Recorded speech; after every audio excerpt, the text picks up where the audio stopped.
It's about the restoration of our republic. We want to educate, encourage, enable the power.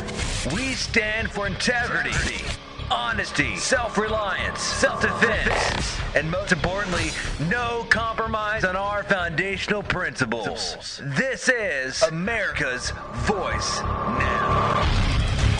Find America's Voice Now on Facebook and at americasvoicenow.org. Here's Michael Evans.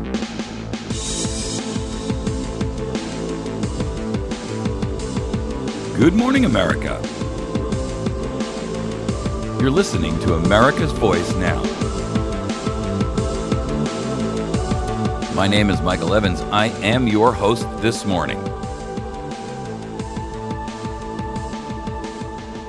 You're catching us in the third of our four segments this morning. I'm glad to have you with us. Hope you're listening live on Patriot FB. If you are, welcome to the crew. These folks out there at Patriot FB are anything but your run-of-the-mill patriots. These people, in my experience, have done some great stuff, and I encourage you to participate with Patriot FB. There's a great way that you can be a part of it. You can simply go to Patriot FB, like Foxtrot Bravo, right? Or Patriot FB, like Facebook. And you can get away from the trolls and the censorship on Facebook.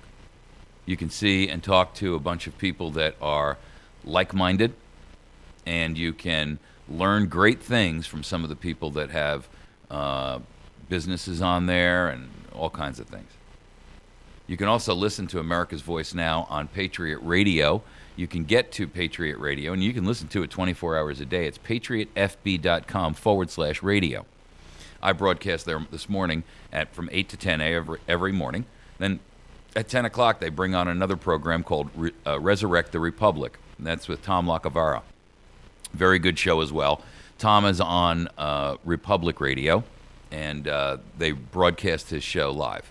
11 to 2, there's music, and then from 2 to 4, J.J. McCartney comes on with his program. Excellent program, and J.J. is a seasoned radio host. He's not a hack like me. He's been doing this for 30 years, right?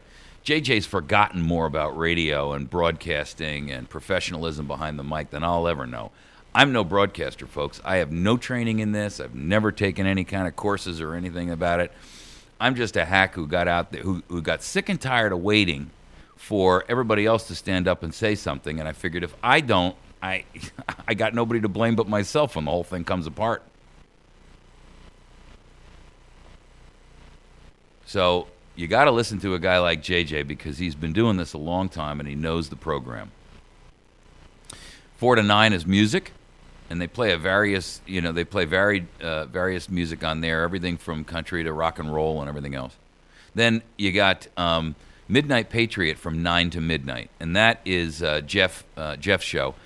Jeff is got a unique show, and it's kind of similar to mine in the sense that, sometimes he'll have guests on, but mostly it's just him talking, and he'll bring on callers and stuff like that. But I got to tell you, Jeff's a great American patriot. He's the guy who founded and created this Patriot FB, along with JJ. And I'm honored that those guys brought me on and allowed me to participate in it. So I can't say enough good things about it. I encourage you to participate with them, and I would strongly encourage you to sign up there. They do have some very, very tight security so that they can make sure that there aren't trolls out there dogging your path. And when they find a troll who's slipped in somehow, they immediately boot them. So go over there and sign up. If you have any trouble getting through the security initially, you can send an email to Jeff. His email is right on the front page there, and he'll make sure that he gets you in. The idea is that they're watching over us to make sure that we're not sitting there being inundated with these trolls who are, polluting Patriot FB the way they've destroyed and polluted Facebook, right? I mean, if you didn't hear about Facebook the other day, they're over there, changing the format now because, God forbid, somebody might actually, want to advertise that they have a gun that they'd like to sell, And you can't have that because, Facebook says you can't, and you might be selling that gun illegally. So let's take away the First Amendment rights of everybody in favor of the one person who may be doing something which, quite frankly, is not illegal in the first place. It's only declared illegal by a bunch of tyrants who claim to have some corner on the market of the law. I can't stand people who play the game of tyrant, because it really bothers me when people think, just because they say so, it must be. I really don't like that. To me, that is behavior that I find completely unacceptable. And anytime, you've got people there who think that they know better than you, they know they know far more about what you should be doing than, and you have to subject yourself to them and their ideas and their opinions and their attitudes and all of that nonsense. Man, that just burns my shorts. I'll be frank with you. Do you want to... would you give Harry Reid permission to run your life for you? Nancy Pelosi? Dianne Frankenstein? Chuck Schumer? John Boehner? Lindsey Graham? John McCain? Would you give any of those people permission to even have any say in your life? Heck no. But they do. Boy, howdy do they. All right, I broke this thing last week. I didn't break it. When I say that, I'm not a professional journalist in the sense that, I break stories and because I don't have the manpower, the means, and the methodology to accomplish that. I do report on things that other people have broken, and that was what happened. So don't misunderstand what I'm saying. But I talked about this when it first broke, in which the Senate Oversight Committee for the Senate Intelligence Committee, which, clearly is non-descriptive, when they were investigating the CIA for these secret interrogation and detention programs that the CIA was running, first and foremost during the Bush administration, and then carried it over into the Obama administration. The spy agency has oversight from the Senate Intelligence Committee. And the chairwoman of that, by the way, is Dianne Frankenstein, and the Democrat from California, who's had more facelifts than I own socks. And she's like 82 years old, and she looks like she's maybe 60. Until you see her close up and you see that pancake makeup that she puts on with a trowel in the morning. And that wig, which hasn't moved in decades. And she has the unmitigated gall to pontificate to the rest of us as if we're such a lower life form than her. Like we're all just amoeba. And we should look up to her and genuflect. Every time I see that woman, I want to vomit. She's the head of that group. They're charged with making sure that the CIA is operating lawfully. I frankly think that that's impossible to conceive of. However, one of the staffers went over to Langley, which is the fortress-style headquarters of the CIA, and while that person was there, they managed to get a hold of some documentation that Langley didn't really want him to have. And they released it to the committee, and this report was done, which was, they worked on this thing for a very long time, folks. And it ended up being, I think it was 6,400 pages or something like that. And it basically was damning. It was damning of the agency because it exposed that they knew all along that this was a criminal act on the part of the CIA. It was a 6,300-page report, and it laid out in exhaustive detail what lawmakers have publicly described as a scathing indictment of the CIA's use during the Bush administration, waterboarding and other harsh techniques to interrogate suspected terrorists detained in secret black site prisons overseas. The study took 4 years to complete, and it cost us $40 million. It also found that the CIA misled the White House, misled Congress, and they misled the public over the value of the intelligence that they produced as a result of using these techniques. Right? So let me ask you this. If the Senate Intelligence Committee has oversight over the CIA,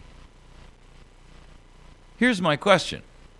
How is it that the CIA has the brass to be incensed about that? I mean, that's like sitting there and saying, you're an investigator with a police force. You're investigating a murder. But you're not allowed to look inside any of the closets. You're not allowed to look inside any of the drawers. You're not allowed to open up the safe. You're not allowed to take fingerprints. What's the point of the investigation? How are you expecting anything to be determined? Now, Feinstein's kept a pretty tight lip on this. She doesn't want everybody in America to recognize that she is in a death grip battle with the CIA for who's really in charge here.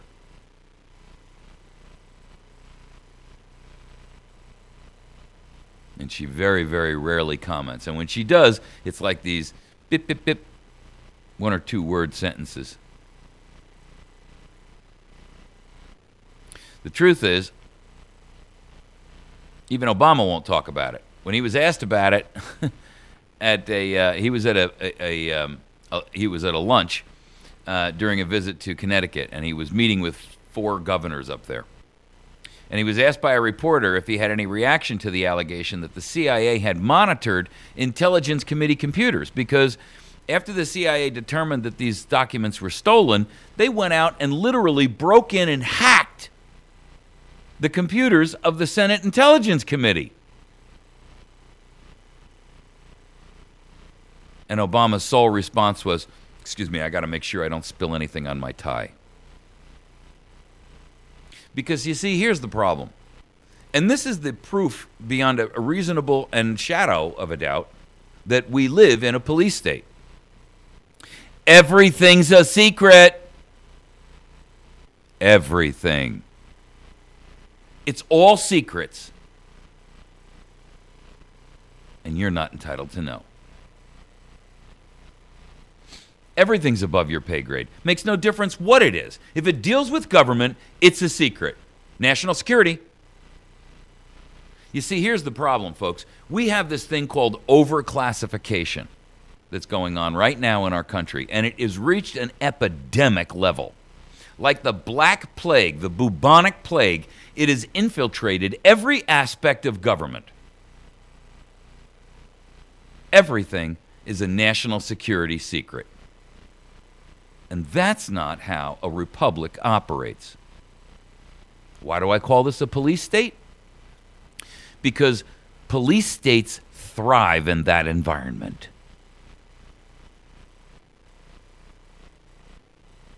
That's like giving bacteria the soupy environment, the warm and soupy, that they need to thrive and grow. And the analogy can be even further drawn. You see, the maggots in our government, whether those be on the non-secret or the secret side, are growing at an alarming rate. And the damage they're doing to our country by classifying everything as a national security secret is beyond comprehension. Because even if we were to, in the unimaginable unicorn fantasy world that everything stops right here, right now, and everybody comes clean, it would take us decades to clear off all of the poison that's been injected into our system. The damage that's been done. Just to uncover it, much less clear it out. and make amends. That's why I say to you that there are no political solutions here. Now at this point, it's just a waiting game. I did an interview yesterday with Jack Spirko, which I've got to finish doing the editing work and cleaning it up and all of that. Not that I will edit a word, by the way, that Jack or I said, but I got to fix the beginning and the end and all that hoopla. And I'll play it for you guys. It was a very long interview, and it was very, very interesting. And Jack has a slightly different take. He believes that this isn't going to, be a boom. He thinks this is going to be a slow motion crash over a long extended period of time. Instead of the plane auguring straight into the ground, it's going to come in for this belly whop that's still going to hurt, but it won't kill everybody on the plane in a fiery explosion all at once. And he may be right. I don't know. Nobody knows. But the truth of the matter is, in either event, the plane is going down. That's what matters.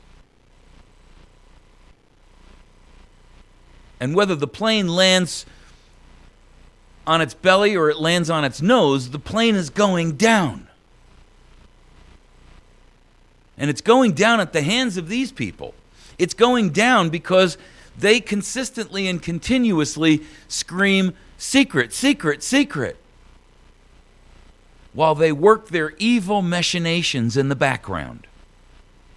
Irrespective of whether it's criminal issues, whether it's money issues, whether it's influence issues, whether it's foreign policy, whether it's domestic policy, whether it's immigration, all of it is done in secret. We cannot live and have a democracy or have a Republican democracy where everything is a secret, except your secrets. You're not allowed to have any. None. They are entitled to know everything about you from birth to death. Not because they need them, because they need to be able to use them against you at an opportune moment when you cross the line or transgress their authority. They, on the other hand, are entitled to unlimited secrets about everything. You're not entitled to know anything about them. You're not entitled to know where any of the money came that influences them. You're not entitled to understand what they're deciding and how they're deciding it and who's making the influential decisions and bribing them.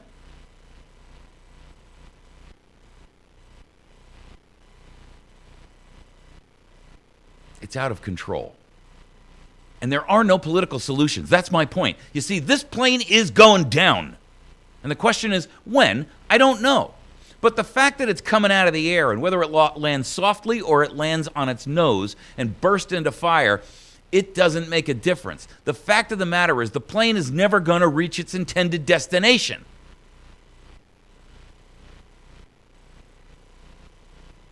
And its intended destination was what we were all banking on. That's why we got on the plane in the first place. We wouldn't have got on it if we didn't think we were going to arrive at the other end. Our founders planned the trip. And they said, these are the things you got to watch out for. There's turbulence over there. There are other planes flying around over there. And so when you get to those areas, you got to watch out. And the pilot put on blinders, and he sat there, and he leaned back. He got himself stoned, and then he sat back and fell asleep in the chair. And we never even knew. And those of us who were capable of knowing, we were silent. The fall of America is not necessarily and only and exclusively the fault of traitors and cutthroats and self-profiteering scum. It's our fault for allowing it to happen because we allowed our own greed to rule the day. We allowed our greed and our personal engagement to slip and falter because we liked what was happening too. And ladies and gentlemen, that's why this country won't stand up. They won't stand up because it means you've got to acknowledge that you played a role in it. And like a dirty 12-step program, a dirty habit broken by a 12-step program, you don't want to acknowledge that you are out of control. We are out of control.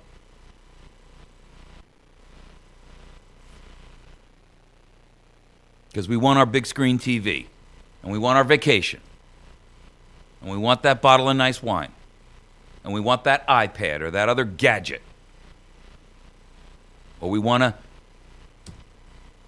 sit around and play video games all day long while we pop some kind of painkiller we bought on the street because our doctors have cut us off. And then to hide and massage away our pain, we take some kind of antidepressant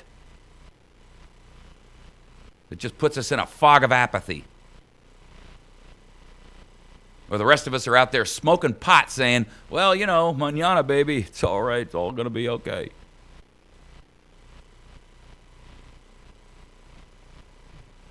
That's the problem with America, folks. It ain't just them. It's all of us. We've abandoned the principles that we knew mattered. We're all co-pilots, and none of us have screamed the alarm.